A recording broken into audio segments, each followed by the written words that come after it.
Clase 5, unidad 1, vamos a hablar hoy de otros autores componentes de la escuela clásica. Vamos a empezar por Thomas Robert Malthus. Los autores que vamos a comenzar a ver ahora son una segunda línea. Los más importantes son los que vimos la clase pasada. Las obras más ricas son las de Adam Smith y David Ricardo. Y bueno, esto es una segunda línea de autores que componen la escuela clásica, pero siempre son interesantes sus aportes. Thomas Robert Malthus es conocido por pertenecer al ala pesimista de la escuela clásica. ¿Por qué se le llamaba ala pesimista? Bueno, de alguna manera Adam Smith tenía una visión optimista del desarrollo del sistema capitalista, que iba hacia una competencia perfecta y hacia el pleno empleo, y por eso de esa manera iba a derramar la riqueza hacia el pueblo, como vimos antes, ¿no? En el largo plazo supuestamente la tasa de ganancia iba a bajar, los ricos no iban a ganar tanto dinero, y si iban a aumentar los salarios, la gente iba a estar mejor. Bueno, Malthus, ¿por qué se le dice que es un pesimista? Porque él, si bien va a tomar de David Ricardo, va a tomar el tema de la ley de rendimientos decrecientes, y pensaba que había un problema, que es el que la población seguía creciendo, y si había rendimientos decrecientes los alimentos no iban a alcanzar, y por lo tanto la población crecía en un ritmo mayor y que íbamos a tener problemas de guerras, de hambrunas, su obra que publica en 1798, llamada Ensayo sobre el principio de la población y cómo afecta el futuro progreso de la sociedad, se va a centrar en esto, ¿no? En su frase más conocida, que es: mientras la población crece en forma aritmética, los alimentos lo hacen, mientras la población crece en forma geométrica, los alimentos lo hacen en forma aritmética. Los alimentos crecen en menor proporción que la población, y esto iba a traer grandes problemas a las sociedades. Va a plantear entonces en su obra tres proposiciones. Los medios de subsistencia limitan a la población. La tierra tiene rendimientos decrecientes, lo cual mantiene a la población en los límites de esa subsistencia. La población entonces aumenta, como ya decía Ricardo, como vimos en su teoría de los salarios, en su capítulo sobre los salarios, que cuando los medios de subsistencia son abundantes, aumentan, la población aumenta. ¿Y cuáles son los límites a este crecimiento de la población? Según Malthus, la restricción moral, el vicio y la miseria son los limitantes para este crecimiento de la población. También como las guerras, porque también limitan la cantidad de población que hay muchos muertos, y las hambrunas. Entonces, ¿cuál va a ser su propuesta? Que el Estado difunda el control de la natalidad y abolir la ley de pobres. ¿Qué era la ley de pobres? Bueno, eran asignaciones que tenía el Estado para los indigentes. ¿Y por qué quería abolir la ley de pobres? Bueno, porque sería otro medio de controlar entonces a la población. Si la gente no tenía para comer, entonces morirían en la indigencia, y es otra forma de controlar a la población. Así de cruel es el pensamiento entonces en Gran Bretaña en aquella época, y seguramente también en otros lugares. Hablaba de una selección natural. ¿Quiénes sobrevivirían en este esquema? Los más fuertes, los que tienen más recursos. Esta premisa de la selección natural es tomada luego por Darwin, pero Darwin la emplea en las especies animales, esto de la supervivencia de los más fuertes. Entonces Malthus va a insistir en la ley de hierro de los salarios, o sea que los salarios siempre deben ser en el nivel de subsistencia. Por supuesto que la realidad de la evolución económica, la revolución industrial, contradijo estos pronósticos de Malthus, y la ley de rendimientos decrecientes también quedó refutada, porque bueno, la humanidad ha inventado medios de producción que hace que los alimentos puedan también crecer en una mayor proporción que la población. Pero uno de los aspectos más interesantes por ahí de lo desarrollado por Malthus es que en el momento en que todos los autores clásicos sostenían el concepto de la no saturación. ¿Qué significa esto? Que bueno, en este nuevo incipiente sistema capitalista era imposible la sobreproducción, ¿sí? Porque esto se sostenía en base a lo que vimos en el esquema de la primera clase, en ese pequeño esquema simplificado de intercambio entre las familias y las empresas, que dijimos, bueno, si los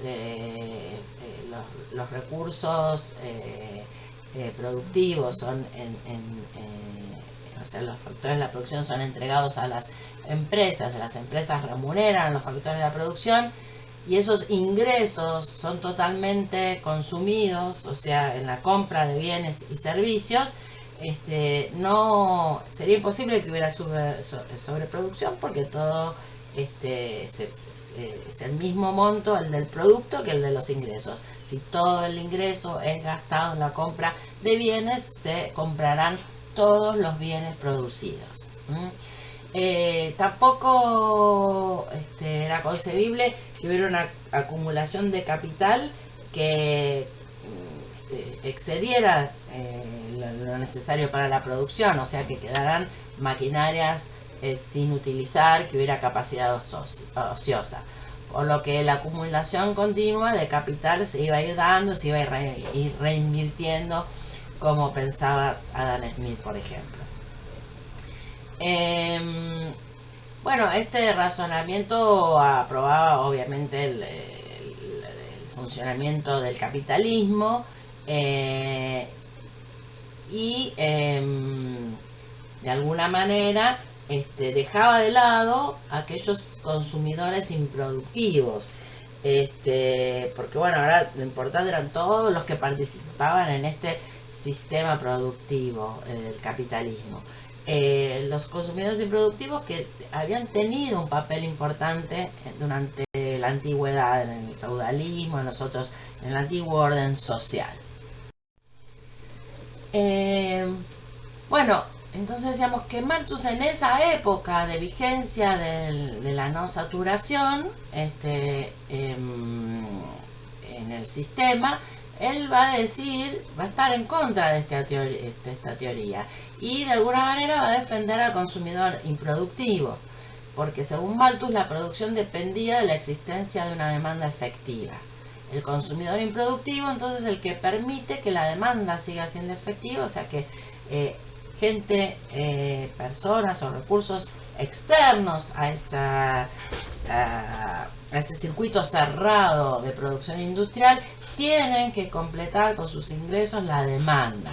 Esto lo vamos a ver más adelante, cuando ampliemos el flujo de circulación ya en macroeconomía. Vamos a ver que esto no coincide, el producto no es igual al ingreso siempre, porque el ingreso no es siempre gastado en la producción, o sea que no es, ese sería el razonamiento correcto. No siempre todo el ingreso de las familias, sus retribuciones, las que recibieron, son gastados en los bienes, porque tienen que pagar impuestos, porque ahorran. Entonces hay una baja de ingresos para comprar esos bienes, y de allí es que Malthus va a decir que se necesitan consumidores que vengan de fuera de ese sistema. ¿Serían quiénes? Los consumidores improductivos. Va a decir, al menos que se mantenga una clase numerosa de consumidores improductivos, habrá inevitablemente periodos de sobreproducción y estancamiento, es decir, crisis. Bueno, el principal fin de Malthus entonces era criticar esto y salvar de alguna manera, o sea, retomar la importancia de estos sectores consumidores improductivos como los terratenientes, los sirvientes, los estadistas, los soldados, jueces, abogados, médicos, cirujanos y clérigos, entre los cuales no solo Malthus tenía muchas amistades, sino que él era un clérigo anglicano. Bueno, se dice entonces de Malthus que era un reaccionario porque intentaba volver atrás, digamos, una reacción a esta revolución industrial. Intenta conciliar el antiguo orden social con el nuevo, entonces defendiendo de alguna manera los intereses precapitalistas. Pero si pensamos hoy en día como que podemos ver la evolución ya por más siglos del sistema capitalista, vemos que en realidad tenía razón Malthus en su teoría de la saturación. Vemos que periódicamente hay crisis en el sistema. Y la primera gran crisis fue en 1930, y ahí que cuando surge la teoría keynesiana, y Keynes de alguna manera va a retomar estos preceptos de que se necesitan consumidores improductivos para sostener la demanda agregada.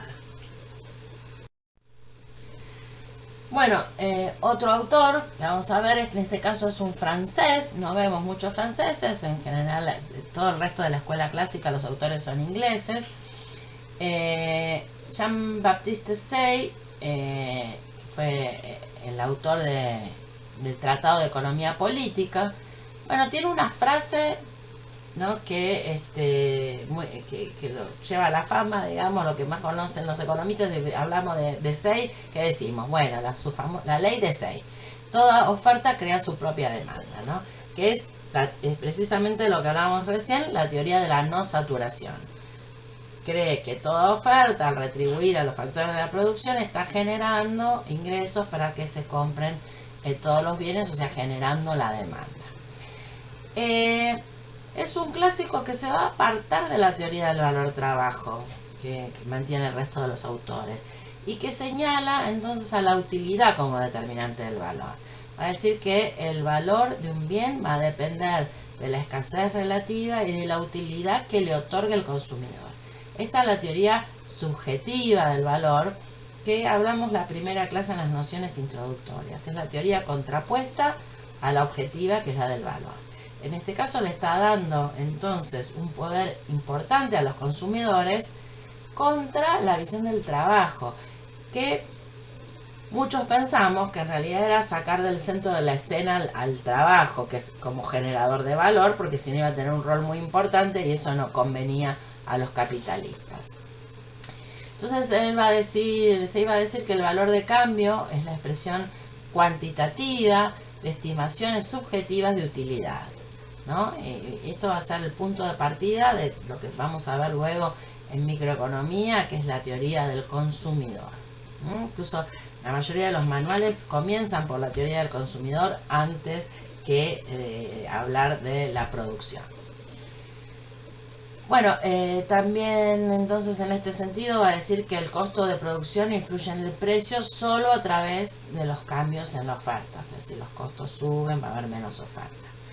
Bueno, Say también es el fundador del análisis formalista del equilibrio, ¿no? Todo lo que se basa en la microeconomía moderna es la esencia de la teoría económica moderna, la microeconomía, que bueno, va a hablar de los equilibrios de mercado, como vamos a ver después en clase, y de que si todos los mercados están en equilibrio, eso va a llevar a un equilibrio general. Por último, el último componente de la escuela clásica es John Stuart Mill. Ahora, de nuevo, él es de Gran Bretaña. Su obra tiene un título bastante llamativo porque se llama Principios de Economía Política con algunas de sus aplicaciones a la filosofía social. Bueno, fíjense, el término economía política, como decimos, la economía está muy relacionada con la política, y además esto de la filosofía social, o sea, entra en el problema social también en su obra. Y va a representar entonces la síntesis final de la teoría clásica. Preocupado por los temas sociales, porque Mill era un radical y un reformador social, que va a criticar entonces el principio del liberalismo, el principio del laissez-faire. Va a decir, la doctrina de la no intervención, o teoría de lo que mejor que puede hacer el gobierno es no hacer nada, se debe al egoísmo y la incompetencia manifiesta de los gobernantes europeos modernos. ¿Qué tal? ¿No? Está criticando a los estados que no quieren intervenir en la economía, o sea que no está de acuerdo con el liberalismo económico. Bueno, hay dos aspectos a destacar en la obra de Mill. Por un lado, estaba preocupado por el tema de la tenencia de las tierras, la propiedad de las tierras. Decía que el Estado debía controlar y regular la tenencia de tierras. ¿Por qué? Porque la propiedad de las tierras en ese momento tenía un carácter monopólico. ¿Por qué? Porque estaban determinadas familias, ¿sí? Y las tierras eran hereditarias, entonces no había movilidad social. Los hijos de los terratenientes iban a heredar esas tierras y los trabajadores nunca iban a poder tener tierras. Entonces Mill proponía restricciones al derecho de sucesión, ¿sí? También generalizar la cooperación. Él difundía los principios cooperativos, fue miembro del Parlamento británico y difundía entre su labor tuvo la difusión de los principios cooperativos y la conformación de cooperativas. También propone extender la pequeña propiedad entre los campesinos, enfatizar la educación y otras medidas análogas, decía, para evitar los males del capitalismo sin sacrificar sus bases. O sea que proponía reformar el sistema, no salir del sistema, sino reformarlo para evitar lo que él consideraba males. Y va a decir, no hay que esperar que la división de la especie humana en dos clases hereditarias, patronos por un lado, trabajadores por el otro, pueda durar indefinidamente. No hay duda que la relación entre patrones y trabajadores será gradualmente sustituida por la asociación en una de estas dos formas: la asociación de los trabajadores con el capitalista y la asociación de los trabajadores entre sí. Esto se refiere entonces a una evolución de estas relaciones de producción, donde los trabajadores pueden estar habilitados al cobro de beneficios, como sucede en algunas empresas. Se menciona el término para expresarlo actualmente es un trabajador habilitado a recibir parte de las ganancias. Esto se daba mucho en realidad en las empresas del Estado, porque no tenían fin de lucro, pero bueno, hay empresas privadas que a ciertos, no a todos, pero hay un nivel de trabajadores que están habilitados para que a fin de año van a recibir una parte pequeña de los beneficios. Y después la asociación de los trabajadores entre sí, como ocurre en las cooperativas. Las cooperativas, entonces, en las cooperativas no existe la figura del capitalista, dueño de los medios de producción, y por otro lado los trabajadores, sino que son los mismos trabajadores asociados los dueños de los medios de producción. Así que Mill veía que esto debería evolucionar.